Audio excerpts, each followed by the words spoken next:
Ada karyawan saya ajarin sendiri, terus dia buka sebelah saya. Mungkin melihat saya dapat hasil lumayan. Kebetulan kan ada rasa ini juga, orang pengen, saya bilang sirik sih enggak, dia pengen maju juga lah gitu. Ya semuanya yang ini ya dari bumbu, ya rumah, mobil, tanah, ya semua dari hasil bumbu. Ya saya misalnya cuma dagang bumbu dulunya. Kita juga nggak boleh yakin apa yang kita kerjakan ini berhasil karena usaha kita, tidak.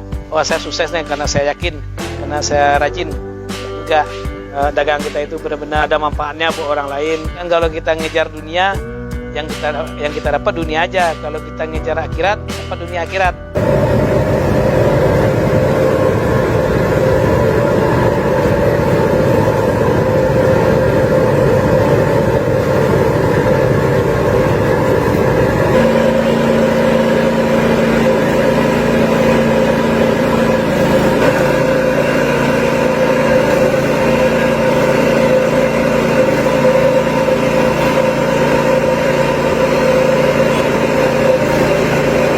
Assalamualaikum warahmatullahi wabarakatuh. Perkenalkan, nama saya Ordinal. Panggilan sehari-hari Sion. Saya bekerja sebagai pedagang bumbu. Itu pekerjaan saya sehari-hari. Saya tidak betah untuk sekolah, melanjutkan sekolah. Faktor ekonomi orang tua, faktor ekonomi lah yang membuat saya berhenti sekolah dan ingin merantau. Lulusan SD, pengen di Jakarta. Pesan orang tua saya, baik-baiklah merantau. Ingat, sadar diri aja kalau kita tuh ke Jakarta merantau, bukan kampung kita. Ya kalau kita sadar diri, kita itu merantau, berarti kita harus tahu-tahu bawa diri.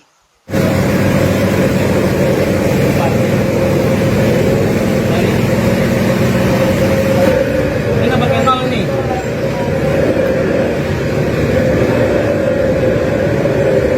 Ini kan 1 juta. Ini dibayar nih.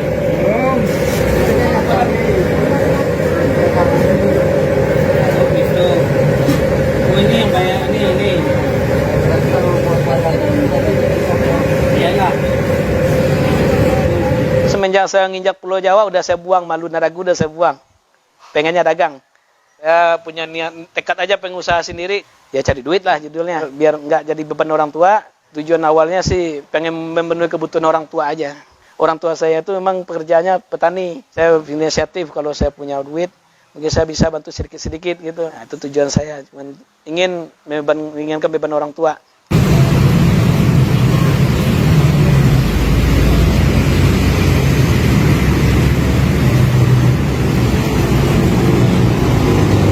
Nama juga merintis ya, sangat susah. Susahnya itu kita tidak dikenal orang. Untuk memperkenalkan dagangan saya sering mengasih secara cuma-cuma dulu. 3 tahun saya masih pakai gerobak dorong-dorong itu. Kurang lebih sekitar 3 tahun juga begitu. Ya namanya usaha bumbu kan usaha tidak semua orang tahu. Resepnya pun berbeda-beda. Setiap tangan yang yang meracik bumbu itu pasti ada bedanya.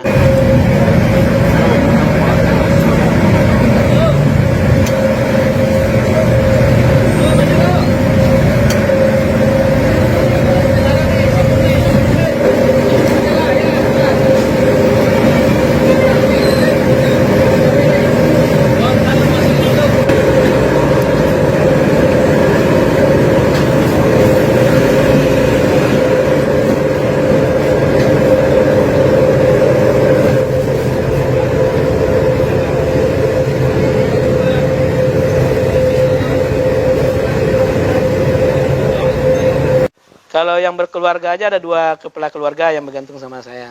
Kalau yang masih lajang ada 4 orang. Ya macam-macam lah otaknya dalam 4 orang tuh. Ada yang mafia juga, ada yang baik juga. Yang mafia yang baiknya yang benar-benar. Mungkin melihat saya dapat hasil lumayan, saya bilang sirik sih enggak, dia pengen maju juga lah gitu. Karena saya tuh percaya sama yang ngasih rezeki, saya tidak pernah marah. Kalau orangnya tahu adabnya, mungkin namanya dia malu lah kalau misalnya kita ikut orang itu, dapat ilmu dari dia. Bahkan keluarga kita udah dihidupin sama dia bertahun-tahun, misalnya kan dikasih gaji kan, saya kasih gaji gitu kan, dapat modal, berniat ingin menyaingi, itu namanya tuh kalau dalam hukum apa itu pengkhianat namanya itu. Saya pernah ngomong sama orang mau nyaingin saya, kata saya alhamdulillah kalau dia mau nyaingin saya, berarti dia itu pengen maju juga. Tapi bagi saya tidak menghiraukan itu. walaupun hampir dari separuh pelanggan saya sudah ditariknya, tapi Allah kan tidak tidur. Ya, bahkan saya merasa yang saya rasakan sendiri, satu langganan saya pindah ditarik sama dia, 2 gantinya. 2 pindah, 4 gantinya. Nah, begitu yang saya rasakan. Dulu misalnya taruh ada waktu dia ikut saya kerja sama saya, omset saya kurang lebih 3 juta misalnya kan. Setelah dia dagang sebelah saya dan banyak langganan saya juga belanja sama dia, omset saya bukannya menurun, malah menaik. Bisa naik 2 kali lipat dari biasa. Nah, tapi kita bisa bersabar, bisa terima karena Allah yakin yang memberi rezeki kita itu, kita berhasil bukan karena usaha. Kita hanya usahanya sebagai pengantara. Hasil itu yang ada yang menentukan. Kalau kita yakin dengan itu, kita tidak akan merasa disaingin orang, tidak akan merasa kesal dengan orang yang mencoba, asal jangan nggak ngerusak aja langsung. Kecuali dia datang ngerusak acak-acak dagangan kita, itu baru tuh. Kalau dia niatnya mencari makan atau menarik pembeli, terserah dia, asal jangan lagi belajar sama kita ditarik di tempat dia, tuh baru kurang ajar. Kurang aja. Mengadang nak ular itu. Kadang awak lelu awak cetuk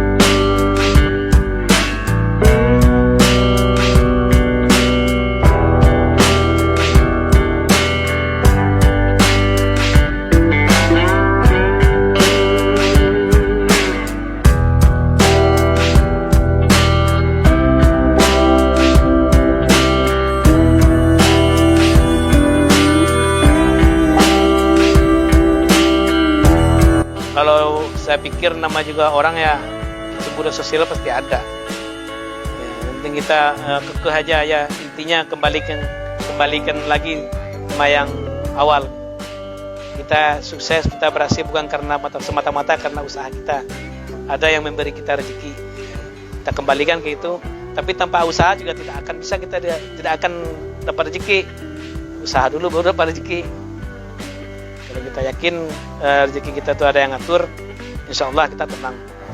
Berusaha dan berdoa. Kalau usaha aja juga tidak akan membuahkan hasil. Berdoa aja juga tidak akan membuahkan hasil. Harus dibarengin usaha dan doa. Itu penting itu. Ya kalau sudah minta-minta doang ya, tidak ada orang yang mau ngasih. Kalau orang aja nggak mau ngasih, apalagi Tuhan mau ngasih. Minta aja lu ya, nggak ada.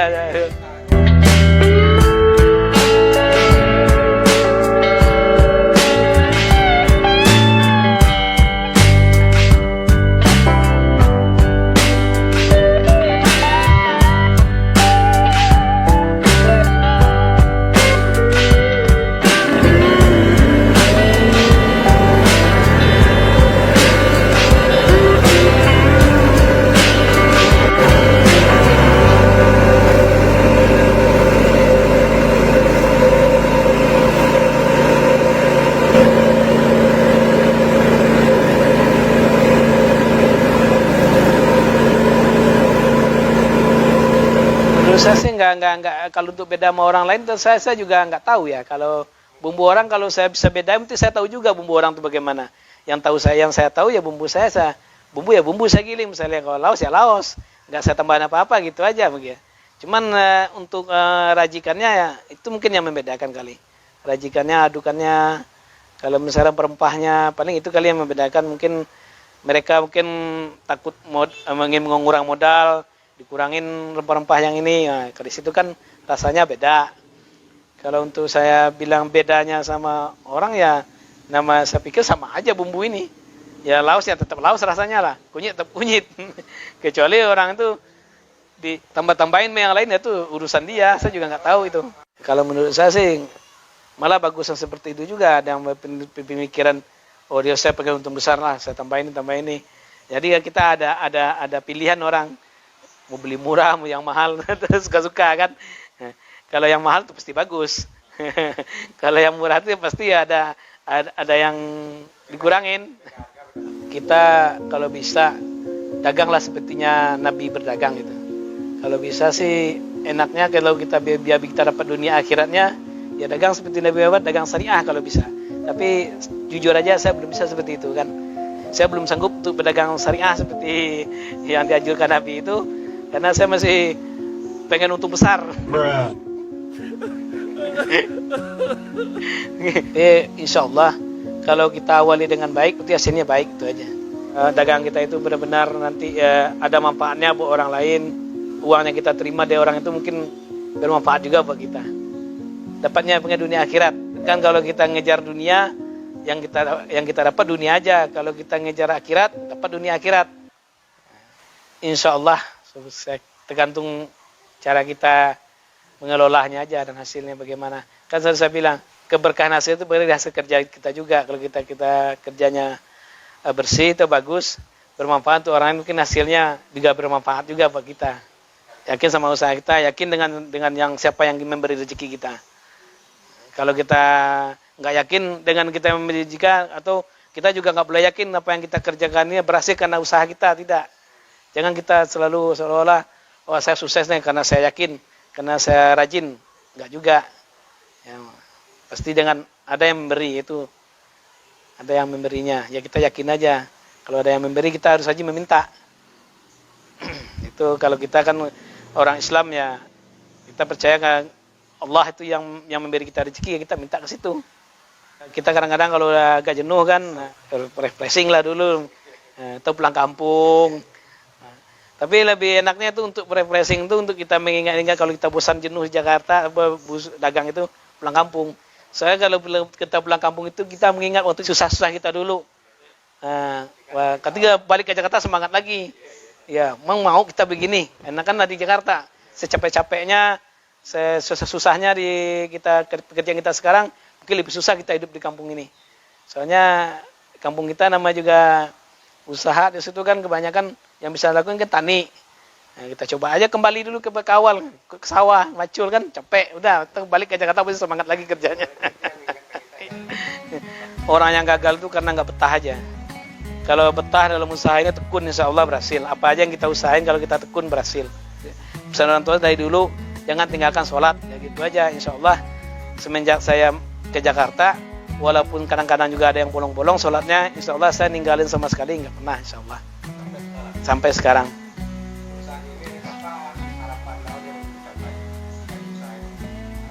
Kalau dulu saya pernah ditanya juga seperti ini, saya bilang, menginjak tanah suci, kata saya kan.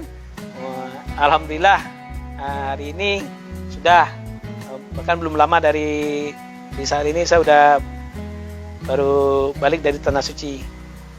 Panggil dapat kuota khusus berangkat. Nah, itu mah kehendak yang kuasa. Labbaik Allahumma labbaik. Kalau Allah memanggil, kalau Allah pengen, tidak ada yang bisa menghalangi. Itulah cerita saya yang bisa saya kemukakan. Mudah-mudahan cerita saya ini bisa menjadi aspirasi bagi saudara-saudara, teman-teman yang ingin berusaha. Ingat, rezeki tidak akan datang sendiri tanpa ada usaha. Dan usaha pun dengan berusaha sendiri juga tidak akan berhasil kalau tanpa dengan doa, tanpa diawali dengan doa. Ya, menurut saya semua usaha harus diawali dengan doa. Untuk awal kesuksesan, usaha dan doa. Nah, segitu dari saya. Assalamualaikum warahmatullahi wabarakatuh.